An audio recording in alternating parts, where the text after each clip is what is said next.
The following program contains names, places, and events that have been anonymized or fictionalized for the purposes of protection and safety. The following program is provided for entertainment purposes only, and any commentary from the hosts are strictly conjecture and should not be held as making any definitive statements about the truth or identity of any particular individuals or circumstances. If you or a loved one are involved in an abusive relationship, please call the National Domestic Violence Hotline at 1-800-799-7233 for support.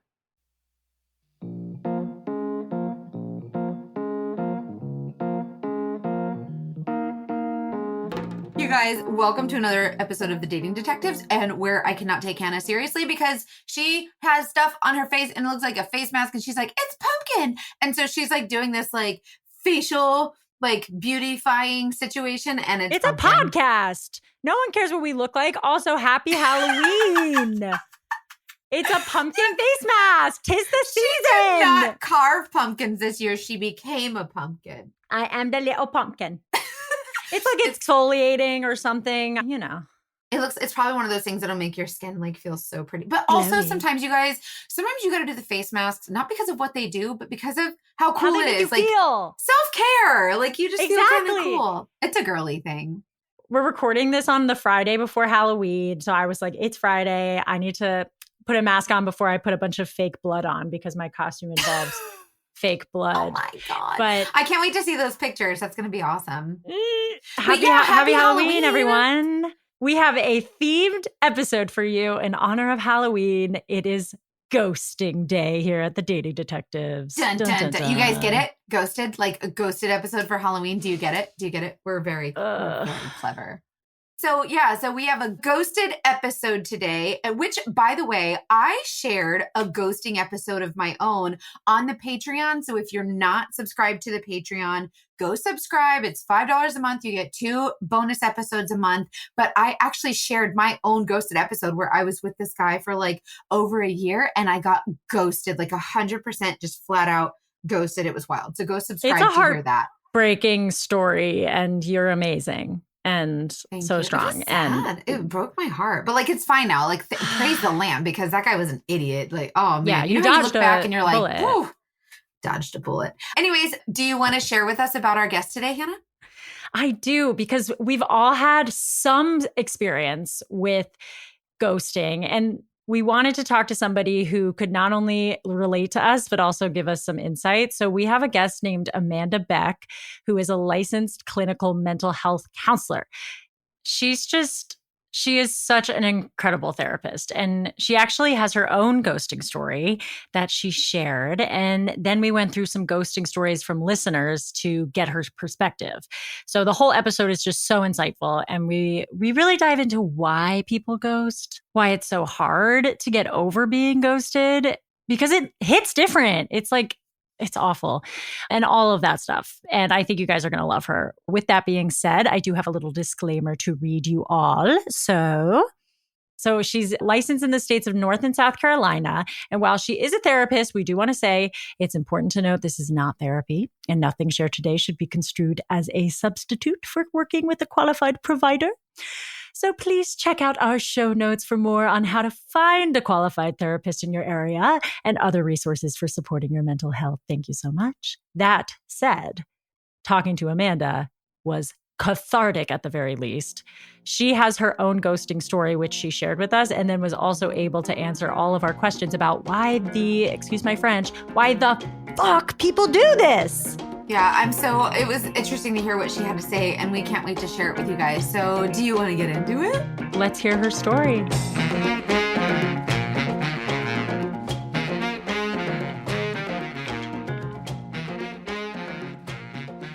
Hi. All right. So we are ready for your story, Amanda. Thank you so much for being here. Yeah.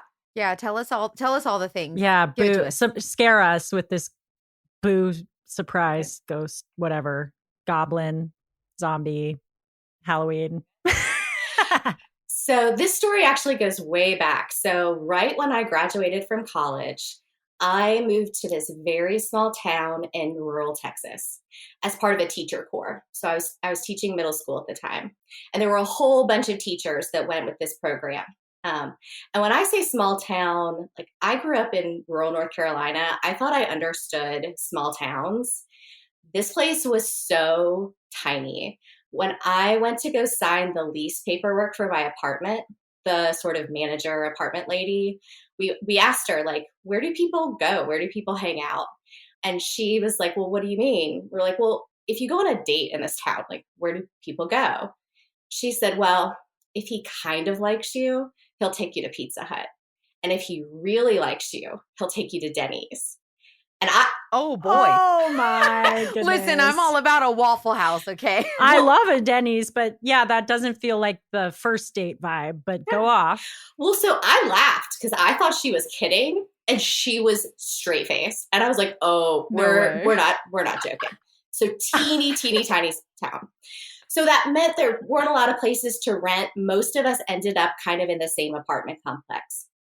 Well, the same thing actually happened to be true for law enforcement. So there was a statewide law enforcement agency that they had to bring in a lot of officers from other places to cover this county. So it's like they were new, they graduated, and they got placed here first. And then as they sort of moved up the ranks, then they got to go to the places they really wanted. So it's you're all doing this residency of sorts. That's a lovely way to put it. So it's a whole bunch of young teachers and young law enforcement officers. And it was really fun because it ended up kind of being like the family that you make along the way. Not a lot to do, so we're making our own fun in this place. And what that ended up being was pretty much like weekend barbecues. Everyone would roll out of their apartments. They would light up the grills. We would all hang out. It was super fun. So that is how I met John, was that he was a law enforcement officer who lived with 3 other law enforcement officers in the apartment that was like right behind mine and my roommates. And we started off as friends, hanging out. But you know, when someone starts to like, all of a sudden they're like making more eye contact, they find like reasons to kind of like catch you by yourself. Like I just started to notice I was getting maybe more attention than other people from him. Was he like, hey, we should he was go flirty. to Denny's maybe? It was, I did. You want to go to the Waffle House? I know. So I had gotten out of, like, I dated the same guy all through college and I had just ended that relationship. So I was pretty lukewarm. Like I was kind of having fun. So all these guys, they're from Texas. And I don't know if you know anything about Texas, but Texas is like its own country. In Texas, yes. Yeah. So they're so proud of being from Texas and they want to tell us all about all of the Texas things. It's bigger in Texas. It is. I'm from North Carolina. My roommate's from Georgia. And so we're like, sure, tell us all about the Texas things. So they were like, well, have you ever been two-stepping? Like, no, absolutely not. I have not. They were like, you've got to go. I was like, I am not. No. And they said, well, there's this great bar a couple towns over that everybody like goes in 2 steps. They tell me where it is. And I'm like, I've seen that place. I've driven by it during daylight hours. I was like, I thought it was closed. Like, I thought it was like shuttered. You're like, that's a shack. Yes. It looked like a shack in the desert. I said, I am not going to that place by myself. That does not seem safe. And they're like, we'll go with you. It'll be great. We'll make sure you're safe. Everything will be fine. So the night comes that we've all planned to do this as a big group. My roommate and I show up. And all of a sudden, a couple of the guys start like kind of bugging out of the plans of like, oh, well, I've got a shift tomorrow. Or I'm like, what's happening here? All of a sudden, the only 2 folks left are John and one of his roommates and me and my roommate. And I was like, oh, this is a setup. They did this. 100%. Yeah. But I knew the other guy liked my roommate and I knew my roommate liked the other guy. So I was like, that's cool. I'll go be her wing woman. We'll have a good time. John and I will just chill as friends. It'll be great. So we go to this bar and it is packed. Like I've never seen so many people in such a small space, but it's like true cowboy bar, like the mechanical bull and the music's going and people are out on the dance floor. It was like full, full Texas experience. I want to go. I know. I felt like I was in a Dixie Chicks music video. That's so fun. Yep. So the guys go and get us drinks. We find a little table in the corner where we can kind of watch what's going on the dance floor. We get a couple drinks in. It's super fun. And John looks at me and he's like, okay, are you ready to give it a try? I'm like, sure, but seriously, I have no idea what I'm doing. So we get out of the dance floor. Still no. Yeah. He's like, it's easy. You'll pick it up. I'll tell you what to do. So we get out on the dance floor, and he was a great dancer. But, you know, we are like smushed up together in this dance floor for him to be able to show me how to do this. And so he sort of guides me around. I'm kind of following his lead. But it was like a fast way to get very close. And I was like, no kidding. You knew this was going to happen. So we have the best night, super fun. We're out on the dance floor the whole night. The bar starts to close down. We head home. John was DDing, so he made sure everyone got home safely. We pull up to the house, and the other two sort of get gone. And I'm like, okay, like, good. Maybe they have finally decided to like be honest with each other about this. Yeah. So I'm walking up to my door, and I have that moment, and I think every woman knows what this is, but you're walking up to the door and you're realizing you're about to have a conversation with a guy of like, I don't want to make out with you yet. And so I'm walking up to the door, and I'm kind of anticipating this conversation. And I have a dog. So he's like, well, walk the dog while I'm out here because it's super late. I want to make sure you're okay. So I grab the dog, I take her for a walk, I bring her back, and then we've got this moment at the door, and I'm sort of bracing myself to have this conversation with him about like, yeah, I'm about to rain on your parade, buddy. Awkward. It always is, right? They'll be fine. Well, so he kisses me on the forehead and says, I had such a fun time. Good night. And like, make sure I get to the door safely, and goes. And I was like, cool. He read the room. This is great. It was his audience. Respectful. All right. Well, I thought it was super respectful. And I thought it was really kind of intuitive of like, I mean, we're friends. We're in this big group of friends. Like, if we're even really going to consider making it anything more, we need to do it carefully and sort of softly. I hate this. You're making me like John. I really like John. I know, right? Yeah. It was all green flags. So the rest of the week, so those week starts, we all go back to work, all those good things. Thursday night rolls around, the barbecues come out, we're all sort of gathering around. And it's a little awkward, right? Because like that now there's like a thing. And I'm like, okay, well, how do we act in front of everybody else? And he was just really smooth about it. Like it was like a little hand on the back, a little like side conversation, but very chill, very respectful. I went back to grab something out of the kitchen, and he sort of caught me by myself and like said again, like how much fun he had. And he's just really, really lovely. What a gentleman. Yeah, just wonderful. No complaints. So he gets me by myself and says, hey, I have to work this weekend, but next weekend, can I take you to dinner? He's like, I want to go to the bigger town over where there's like actual restaurants, not the Denny's. I was like, that sounds wonderful. I said, I actually need to go into that town anyway. So I'll probably spend the day there, and then I can just meet you, and evening we'll have dinner. That sounds really fun. So time goes on. Everything is super normal. The Saturday rolls around, and I head to the big city from my little town, run all my errands. And so when I get into town, I call him, and just to let him know that I'm like around and to let me know what the plans are. It goes to voicemail. I leave him a voicemail. It's totally normal. I do my shopping. I go to the Target. I go to the mall, all those things. Some time has passed, and I call him again. I'm like, hey, like I've still got a few more things to do, but I'm kind of wrapping up. Like, what's the plan? On the voicemail, still no response. Like, okay, I'm starting to get worried because he better be in the hospital. Like, sorry, I don't wish that on anyone, but it's like when that's happening, you're like, you better have an excuse. I hope they are. Yeah. Like, is it me? I hope he's dying. Well, so here's how delightfully clueless I was, is that the idea that he was ghosting me never crossed my mind. But I'm genuinely worried about him, right? So he does a really dangerous job. we had had other friends in law enforcement who had been in really scary situations. And I'm genuinely concerned of like, did something happen to him? Is he okay? So I find a couple more things to do in town. And then it's like 5:00.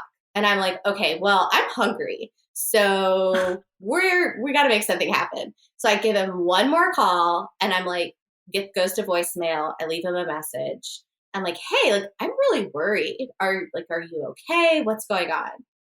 So hang out a little bit longer, no call back. I'm like, well, I guess I'm headed back home. I mean, I can't just hang out in this town forever. So I drive back, pull into my parking spot, and instead of going into my house, I go across the street and I knock on their door. Yeah. And so his 3 roommates answer the door. And I'm like, guys, like, where is John? Is he okay? We were supposed to meet up. I called him. I've left messages. I haven't gotten any response. Like, I'm really worried. And they all just start looking at each other. And I'm like, okay, clearly there's something you know that you don't want to tell me, but I need someone to spill it because something's going on. So they're all kind of like elbowing each other, like, you do it. No, you do it. And so one of them looks at me and says, Amanda, he moved 2 days ago. He's been reassigned to move. Mm-hmm. He's been reassigned to another county. He is gone. So I was like, what are you talking about? So they open the door and they let me in and they walk upstairs and they show me his bedroom. And it is cleared out. I mean, it looks like he never existed. There is not a piece of paper. There is not a speck of dust. Like, he is gone. So I'm looking at them and they're like, we are so sorry. We had no idea. Did they know? Did he just like all willy-nilly just gone? So they said that he had told them he was leaving just like a couple days before he actually moved his things. So they didn't have a lot of notice either, but they sort of thought it was because of the reassignment. I guess it happens sort of quickly sometimes. So he is gone, but he moved all of his stuff out. And that's weird. Right. Well, buckle up. It gets weirder. Oh boy. So they felt terrible. They felt so bad. And I was like, I mean, you're all friends. We're all friends. Yeah. We're all friends. I bet they felt bad for you too. I think they did. And in some ways, I think that almost made it worse because I felt like an idiot. Like, that this was happening in front of people that we knew and cared about. I'm like, this is really embarrassing that now everybody knows. So I kept thinking he's going to reach back out. Like, there's not going to be a good excuse for this, but he's going to like call or show back up or something. So a week goes by, 2 weeks go by, 3 weeks go by. And I think around 3 weeks, I was like, no, I think he's really just going to disappear into the ether. About a month later, we're at another barbecue and there's some folks there that I don't know, which was not unusual that like whoever was on duty would kind of swing by and grab food. But there's this other guy that I'd not met before.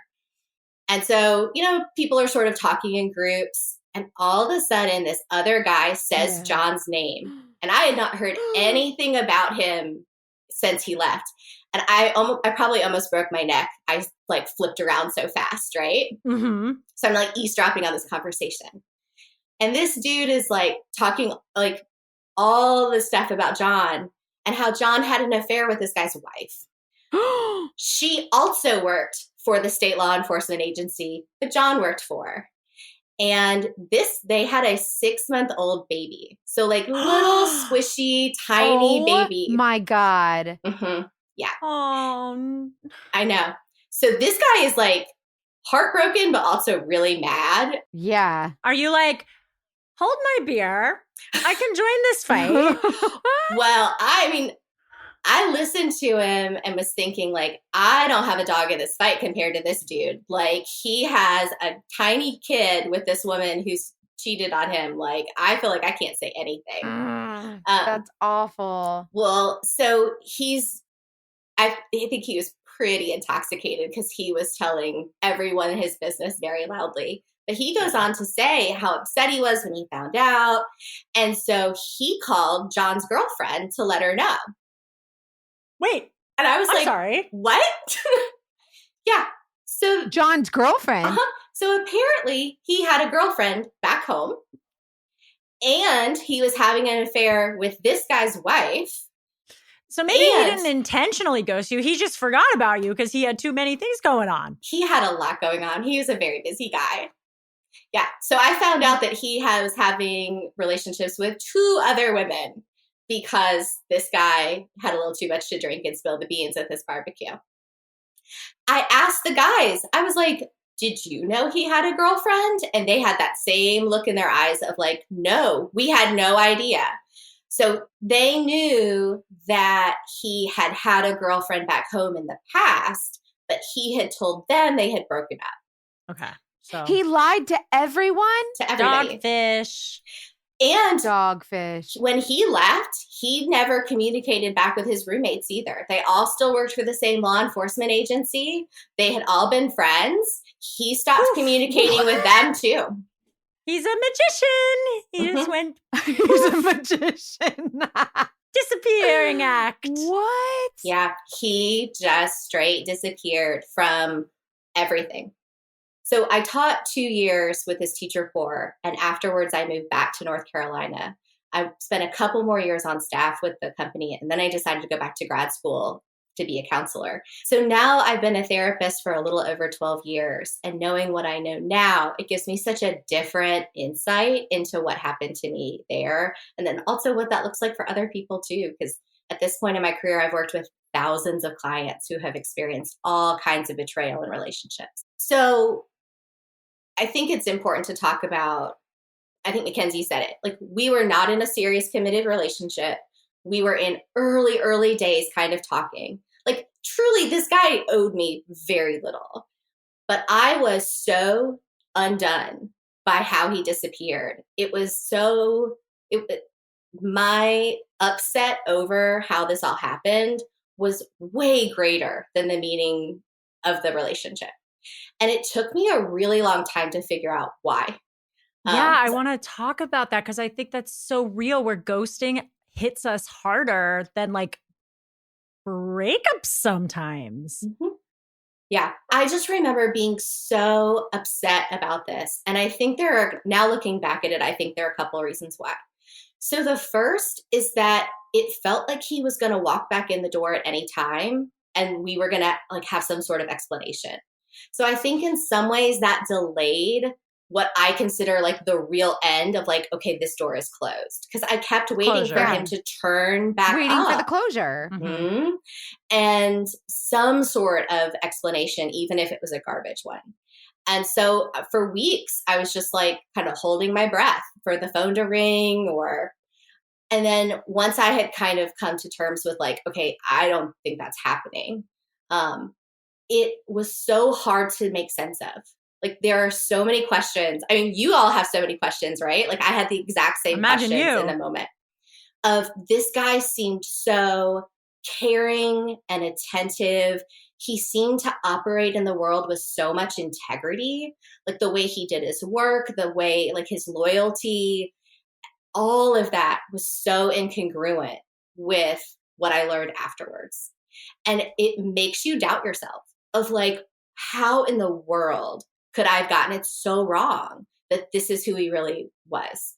And like the trust breaking after that, I literally just wrote down trust issues because now it's like, okay, next time I meet a gentleman, I'm going to be like, you're just going to leave me any minute. Yeah, like, he's doing you everything automatically right. are going to go to assume the worst. He made all men look bad, which is not fair to all those men who are nice. Yeah. Well, and trust in myself of like, I think of myself as someone who has pretty good intuition. So how did I miss this? How did I get it so wrong? How often do we talk about that on this podcast, Hanna, where you think you can't trust yourself anymore? And that is so awful that we are led to feel that way. It's terrible. And I don't think it's exclusively women, but it does happen a lot with the femtuition thing where we turn things internal because we just have it in our nature to be like, what could I have done differently? Am I responsible? Mm-hmm. When oftentimes we're obviously not. Yeah.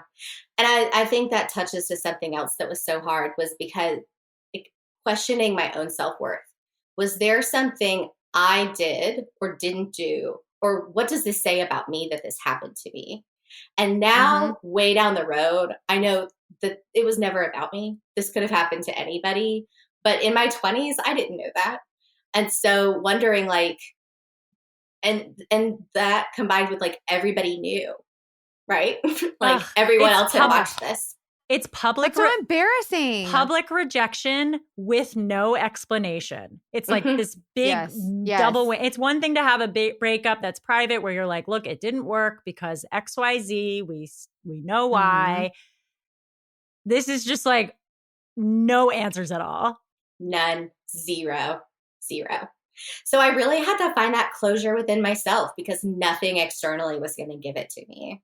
And so it really was it was less about grieving him and more about grieving sort of these other things that I thought were true at the time, and found out like, oh, like, yeah, this kind of stuff can happen, and it can happen to anybody. And you're just sort of left holding the bag. Mackenzie and I are both sad. For me, it's more annoying than anything. It's very like, because a lot of things can be resolved when we understand why. When we understand why something happened, it really helps to clear us of any confusion in our head. So when we don't know why, and if you're an overthinker like me, it's even worse, because then you're just going through a million scenarios about like, what did I do? What's wrong with me? And it's all about like you and what you did wrong, but it's usually not you, but you don't know that. No. And I think we also like to know why, because we tell ourselves a story that if we know why, we can prevent it from happening again. I think to some extent that's true. I agree. We certainly learn from our mistakes. I also think it's important to know none of us, not even me, with all my training as a therapist, can 100% prevent this from happening again. We don't have control. We don't have control. All we can do is make the best decisions with the information we have at the time, which is never as much information as we really want, and move on from there. And so I think it's important to kind of discern, like be honest with ourselves about what questions are answerable, what ones are never going to be answerable, but it's okay. We can still move forward with that. Can I ask you a question from therapy brain about a personal thing? So I've been ghosted. And one time I ran into a person who I like went on a date with, and then they ghosted me. We didn't like hook up or anything, but I would have made it so awkward for them. Okay, so that's what I was gonna. So I chose to be like, I just ducked my head and was like, I'm not going to say anything, whatever. Oh, not me. Oh, I know, man. you would have gone in. I just was like, I don't want to talk to them. Like, I just have no interest. And I wasn't super like, it felt weird. I hadn't been super into them either, which I think it's interesting that like, it was one of those feelings where I felt like I would have been less annoyed. Like I didn't want to date them. And yet because they ghosted me, I was like butthurt about it. Cause I'm like, excuse me, like at least give me the respect of like saying you don't want to go out again, whatever. But I didn't do anything. Do you have any like advice for like this? What do you do if you run into the person who ghosted you? Do you say something? Do you cuss them out up and down and embarrass the shit out of them? Do you? What is your professional I would opinion? ask the person they're with. I'd be like, oh my gosh, I hope he doesn't ghost you too. But as we learned in last week's episode, you do not spit on them because that is an assault charge. So, that is an assault charge. You will go into this. choose wisely out there. You get it. So I had a huge fear that I was going to run into him someplace. And I'm actually surprised that I didn't. Yeah, what would you do? What I would have done then might have been different than what I would do now. So it's hard to do this in the moment because you don't know you're going to run into them. But if I'm making that decision, I'm asking myself, what do I hope to get out of the interaction with them? And what is the likelihood that need is actually going to be met? So do I want closure? Do I want them to apologize? Do I want them to see me like looking wonderful and feel bad that they missed out on this? And what's the likelihood that I'm actually going to get that? Because really at that point, you've probably already given that person more energy than they deserve. Do you really want to give them more? Yeah, exactly. Yeah, but see, okay.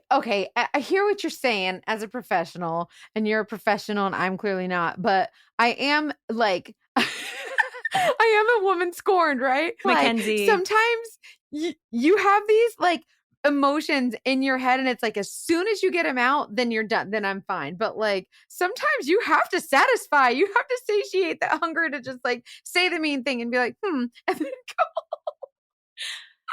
Now I got my closure. Now you can sit with It's that. not about them and it's about you. Mackenzie, have you I know. had an opportunity to actually act that out, like in real life? Yeah. Did it feel as good as you anticipated it would? Yeah. And then it's over. And then you go home and you're like, dang. And then you think of all these really smart comments that you could have said that you didn't. Well, okay. So that is different than what most people tell me. So I have clients that have confronted people and have had that opportunity to like say the thing or tell the person off, and never, ever, ever had I had a client come back and say it was as satisfying as they thought it would be. Usually what happens is they do it, and then either there's consequences that come out of it, right? Because Like they sometimes spit on someone and there's an assault charge. Like they go to jail. right? You uncork all that anger, and all of a sudden you're acting and saying in ways that you're like, oh, this has consequences. Or maybe they say exactly the thing that they've been meaning to say, and they don't get the response that they were hoping for, and it still doesn't feel like closure.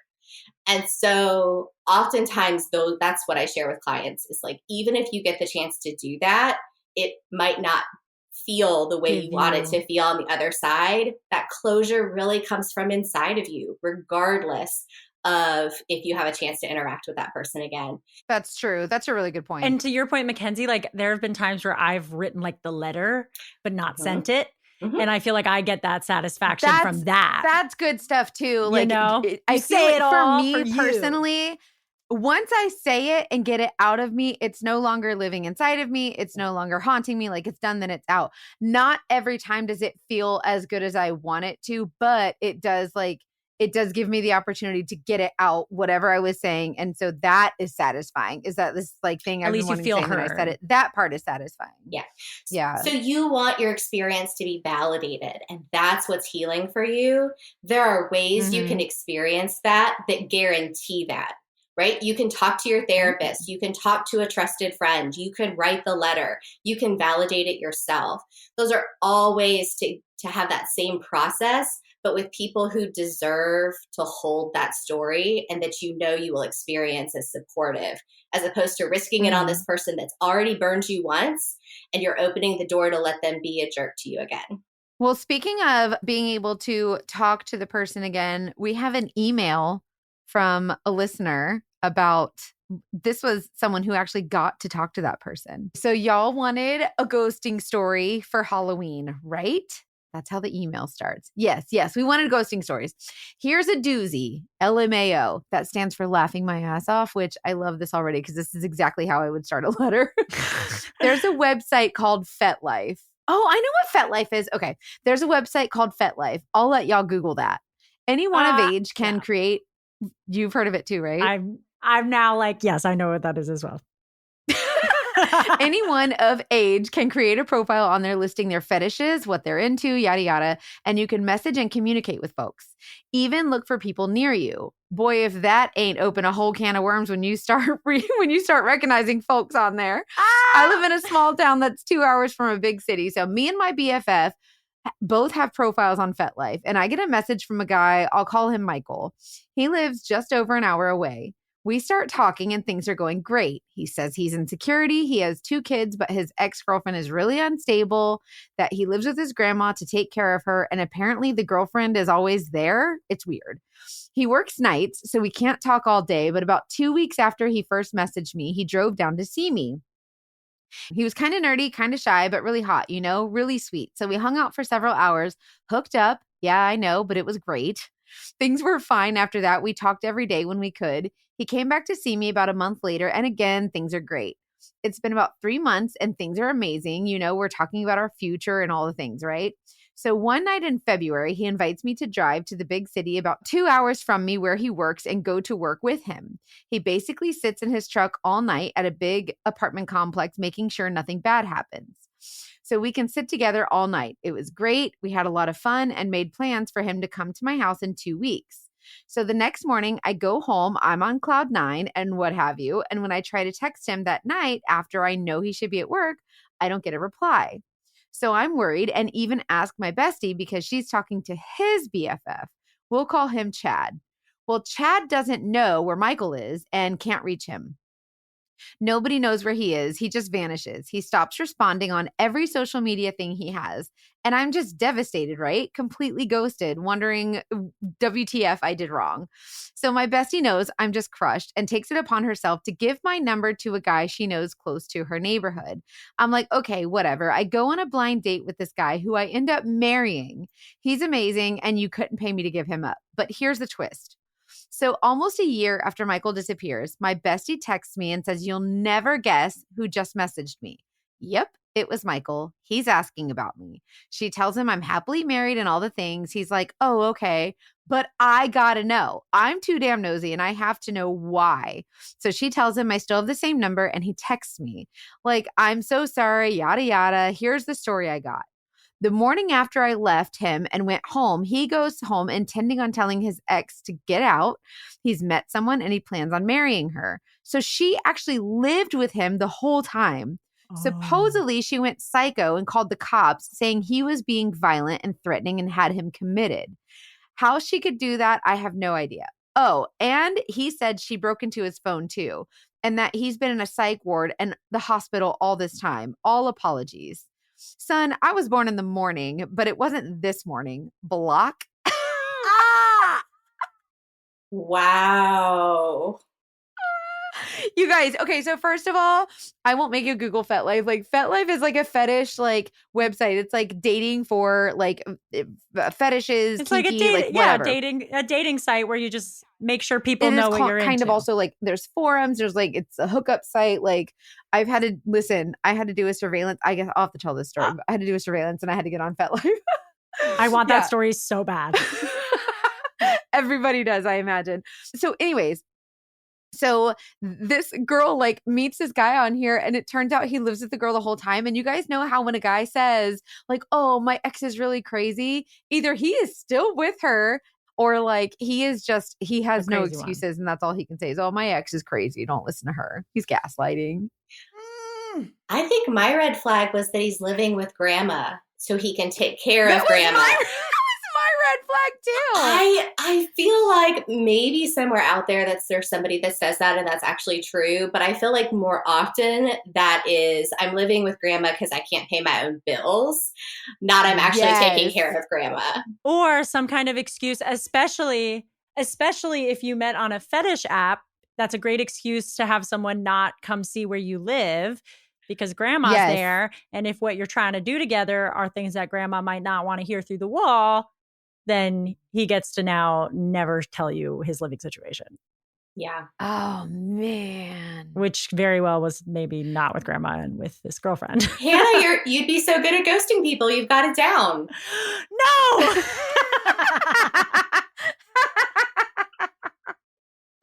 Oh, my God. Hanna is teaching everybody how to ghost. So Mackenzie, we were talking about sort of unsatisfying answers. And this sounds like for this person that really held true is she gets this story. That to me sounds kind of wild. Like that would be a really long time to be in a residential program. Yeah, super long time. And there are residential programs that are that long, but that would be unusual. And it would be unusual to be there involuntarily that long. And so even though she got some answer, it sounds like she doesn't really trust it. And so it still feels like deeply unsatisfying. Like she still has a ton more questions, I'm sure, about what actually happened that are just still never going to have answers. We haven't talked about like why people ghost. Mm-hmm. Like why, what's going on in their brain, especially. So your guy, John, and like what's even somebody who goes on one date and then just doesn't text to say, hey, I just don't think there's something here. You know, that happens so frequently. These stories are obviously so extreme, but most of us, everyone knows at least one person who's gone on a date and then never heard from them again. And it's like, why don't people just say, I'm not into you? Yeah. Yeah. Why are they so scared? That's a great question. So I think there's 3 main reasons, but before we get into that, I think it's important to talk about the one situation where it is totally okay to ghost. If you are afraid for your safety, the safety of your children, the safety of your pets, if you have an honest conversation with someone about ending a relationship, then by all means, get out however you can in the cover of darkness. Do not look back. You do not owe that person anything. Nothing Yes, at good all. You point. are If you are afraid for your Casper, safety, be a go. ghost. Full stop. Other than that, the rest of us, that it's not about safety, but it's about discomfort. Those relationship ending conversations, they're not fun. They're not comfy. No one loves them. They're important, but they're not a good time. So I see sort of 3 buckets of things that cause people to ghost. So the first is that sometimes people just don't have the communication skills to share that they want to end the relationship and why. Like they literally just have a hard time putting words to it. Well, it's awful. It's not fun, right? It's difficult. And I think sometimes you don't know exactly why you don't want to be with someone anymore. You just have it in your gut of like, this has run its course. And so I think sometimes people feel like, well, I have to provide a rationale. It's like, if you don't have a rationale, you don't have a rationale. It's okay to just say, I've really appreciated our time together, but I think it's run its course. I think it's time to call it. For our listeners, really quickly, maybe I'll post these on stories. I have templates that I have used with my friends to help us put together messages to tell people we're not interested in a second date. I have also used ChatGPT. That is a real thing. I have plugged it in and it's given me some weirdly good ideas, which is hilarious. Yeah, ChatGPT will help you break up with somebody. Isn't that crazy? And it's pretty good. Like, it's pretty good. I did it as a joke. I was like, let's see what would happen. I was like, ChatGPT, write a text to tell someone I'm like not XYZ. And they like wrote something nice, minus a few emojis. I was like, this is actually kind of on point. Yeah. So the second bucket of people are people that have a hard time tolerating the distress that comes from saying these things to somebody. You know you're hurting someone else's feelings. Sometimes you might get the reaction from them, right? Like they start to cry or they have questions you don't have answers to. Most people don't like to hurt other people, and it's hard to bear witness to someone else's sadness or grief over something. And it takes some distress tolerance that not all people have. And so sometimes that's another reason that people will just avoid having those conversations. And the third bucket is someone who is going through some kind of crisis, either mentally or an external crisis, and just does not have the capacity to end the relationship. I have a question though. Are these just excuses? Like it feels like it's still just selfish and these are excuses to make it seem better, but a ghoster is a ghoster and like it's just selfish no matter how you slice it. That's a good question. As a therapist, I have to believe that people are doing the best that they can. So while I don't condone people ghosting, I do think there can be explanations for it. Not excuses, but explanations. So I have worked with some people, some clients who have caused significant harm to people around them. And every time I encounter somebody like that and you start to peel back the layers, you come across this very hurting inner child piece.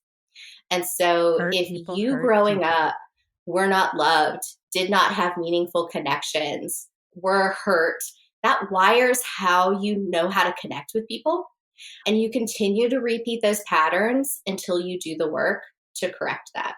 And hurt people. You just said something that like light bulb moment, because I've always known that patterns of abuse are a thing, but I've thought to myself, how could someone repeat something that they already know is so painful? But to say that they don't know how to connect with people any differently, that just made so much sense to me. Yeah. And sometimes even when we know it's not right, it's at least familiar. Yeah. And so sometimes the familiar we can swap out familiar for safety. Mm-hmm.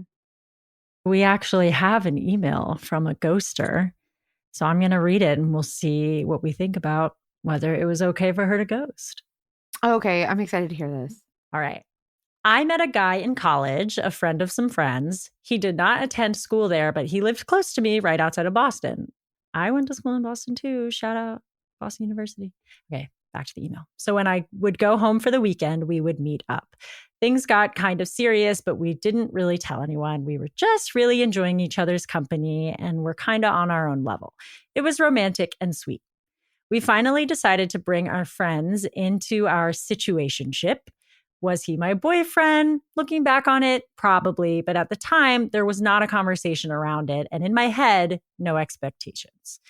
We go out with my friends one night and he gets obliterated, obnoxiously drunk, loud, rude, making comments that honestly embarrassed me.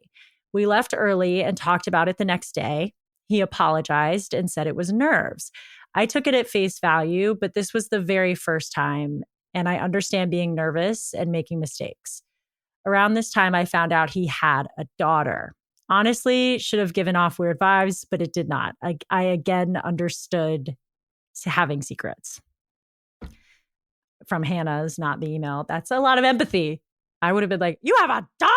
And it's, so far we have secret grandma and 2 secret children. So yes, what's happening?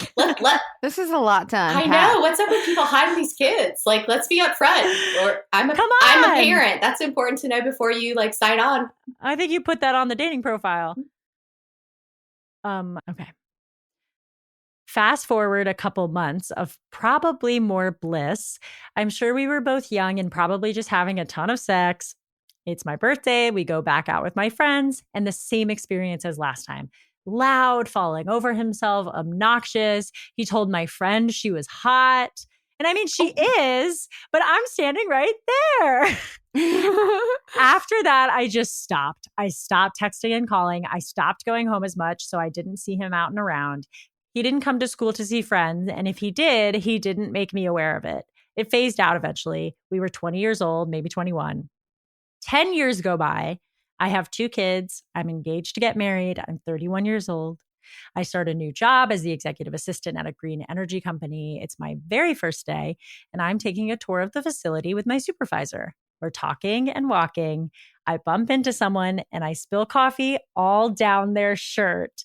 I panic and begin to blot out the stain. I look up and there's a very smug face looking back at me. I panic and basically run away because looking back at me is that very person I ghosted 10 years before. Oh, no. That's like a movie. I ran back to my desk and checked the company org chart. He's a contractor at the very company I just started with. I would maneuver my way around the office in a way to avoid him. We had open seating. Even the CEO had an open cube. And I would often find him looking around my desk area and being bummed if I wasn't there. I had a lot of meetings with his department, and the smug smirk never left his face. It was entertaining, a game of cat and mouse, if you will. Finally, we got stuck in an elevator together about 9 months in and had to face the situation. At this point, he had been brought on full time, and I told probably everyone about what happened previously, both because I found my current situation ironically hilarious and also super uncomfortable, and found the best way to deal was to tell everyone. I apologized quickly for my behavior back then. He accepted. He said he was single. I was not.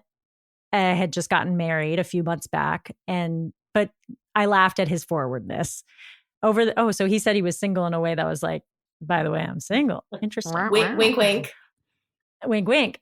Over the next 3 years, we had some good times at work events, lots of laughs, and I would even call him a friend. Still very immature and obnoxious, but I sometimes wondered what would have been. He introduced me to my favorite band back in college, and still to this day, it takes me back to cruising along the beach in his car.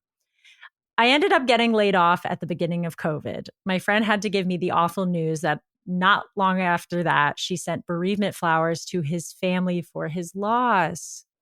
Wow, I didn't expect that. I never found his loss, or he died? I think he passed. Oh. She said she never found an obituary or anything, and she's looked many times. I've been married for 5 years now. I can't imagine my life without my husband. My kids are my world. I ghosted someone, and it probably changed the entire direction of my life. I'd like to think a more mature me would at least let someone know my intentions in cutting contact. But also, Who knows? Well, I'm sorry for your loss. Oh man. If like that's strange that she doesn't have an answer. That's a literal ghosting. But I have to say, like, I agree with her when she says, like, it changes the course of your life because if you guys are not on the Patreon, I was telling my own ghosted story on the Patreon. So go subscribe to that. But I think it's interesting because I think I was saying the same thing. Like, you don't realize how when something like that happens, like, it could be a blessing in disguise. But it's still, like, you still want to know because in my mind, I'm like, I need to know why everything is the way that it is. But like, it really, man, but you could tell that like she felt bad. And then, yeah, so Amanda, jump in. Interesting to think about. I mean, I think she sounds totally justified in ending the relationship, right? Like she was seeing some things that were not a good fit. And it probably would have been beneficial to a text, a call. It didn't have to be a whole lot to just say like, hey, you're an obnoxious drunk slob. We're done. Well, I mean, I think it depends on how direct you want to be. And I'm a big fan of direct conversations. Like, I think I would have said, I'm really concerned about your alcohol use and I hope you get help. Your behavior was unacceptable. That's not up to me, but I'm opting out of this. Like, I wish you well.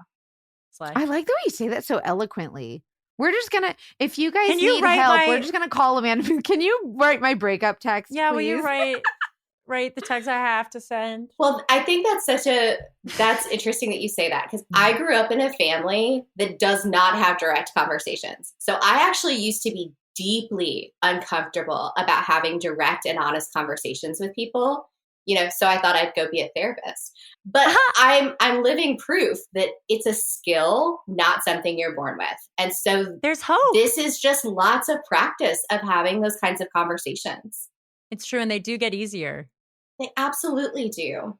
Wow. Well, the more hearts you break, it just gets easier and easier. I don't know about that part, but I think you get better at all relationships. It doesn't get easier. Sharing. But you get better. Yeah. All relationships come to an end. All relationships come to an end. Yeah, you either break up or die. My grandparents. Oh my God, this is so morbid. Well, a little bit, but I think it's important to keep in mind because it normalizes endings.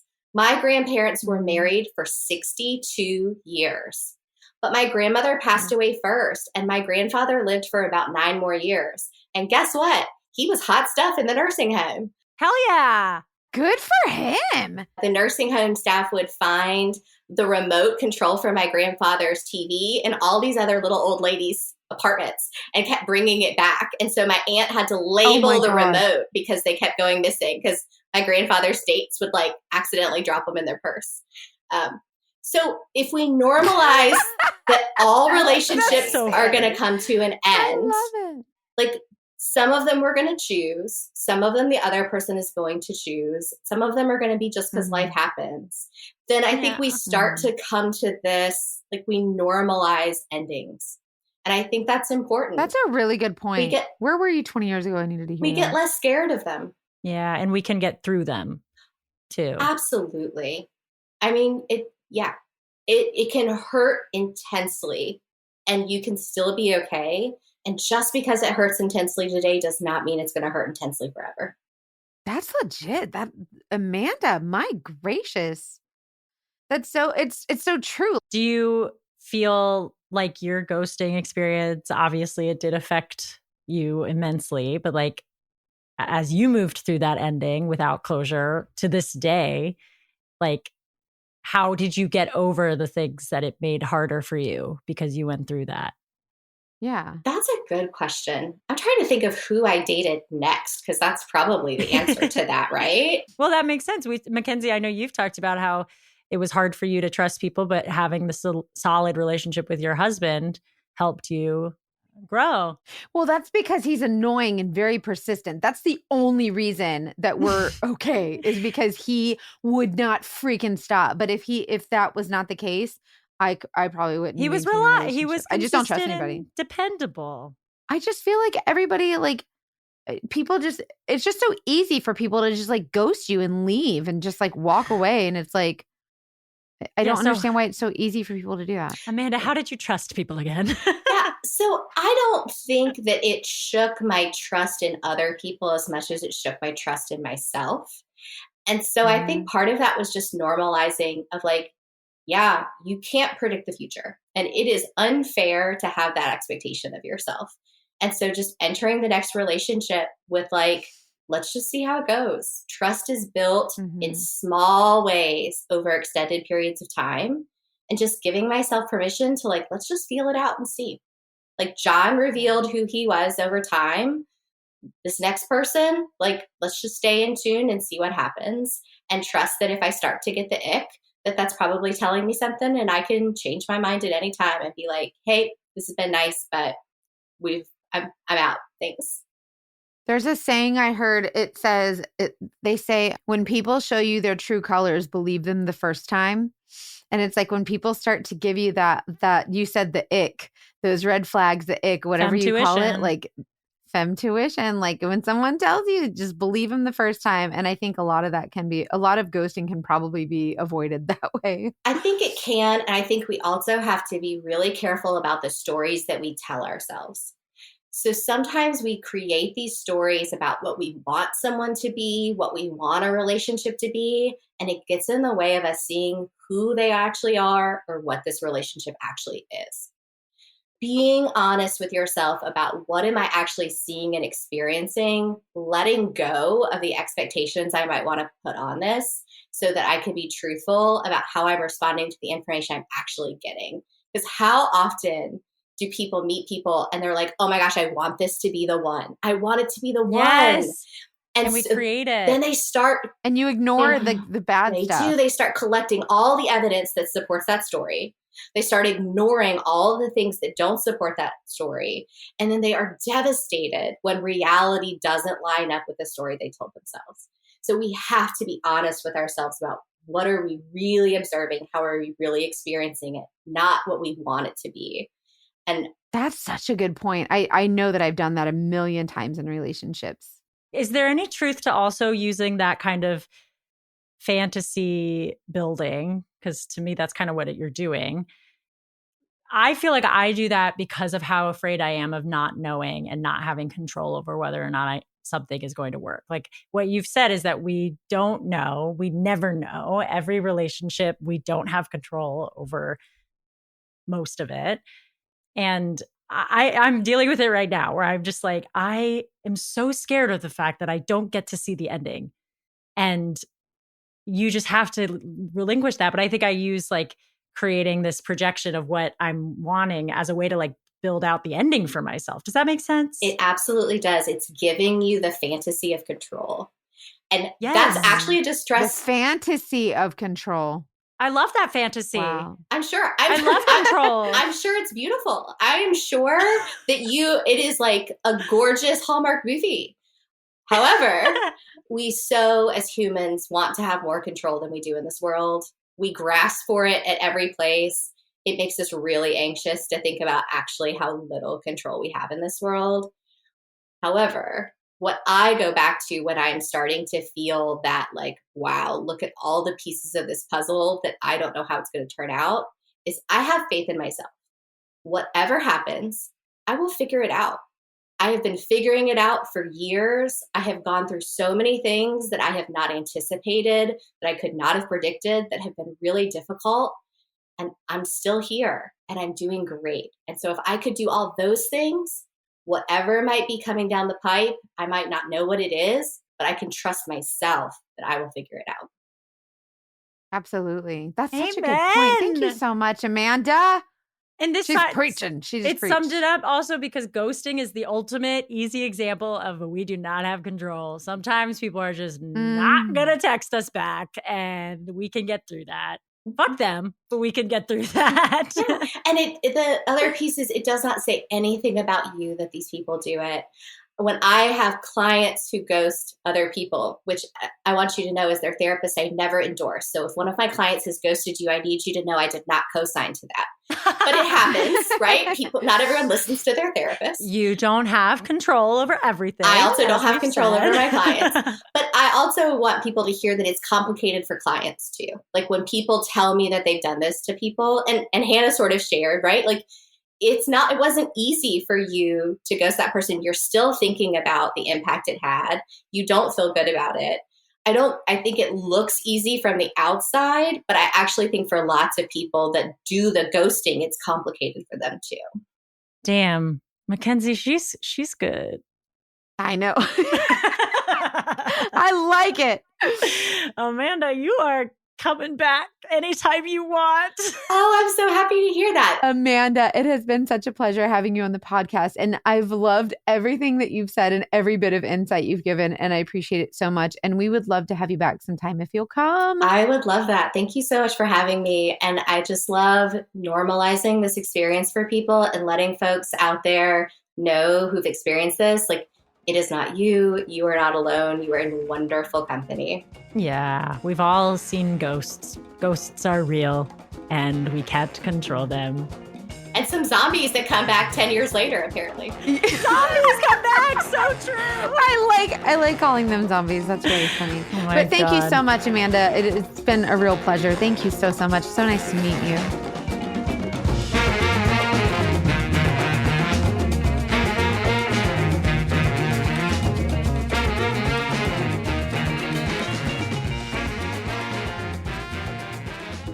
Whew, that was a doozy.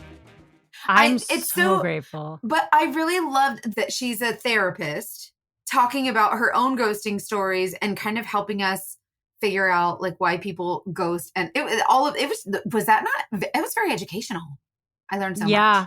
I'm really excited to hear if y'all have questions or thoughts, your own experiences with ghosting on all sides. I love the empathy towards people who make mistakes in some capacity. Sometimes, obviously, there's like, okay, that behavior is harmful to the point of you need a whole episode on the dating detectives. But you know what I mean? Like, it was just, I'm so grateful she came on. That conversation was awesome. Yeah, and make sure that just because it's Halloween and like today's Halloween and it's ghosting, whatever, we still want to hear your ghosted stories because let's be real, like we're here to talk about the people who are doing these things in our dating world and in relationships. So make sure that you're sharing those with us and make sure that you share our podcast with a friend. And especially if you have someone that's going through something or they want to share a story with us about being dogfished or ghosted, make sure you email us at investigate@datingdetectivepod.com.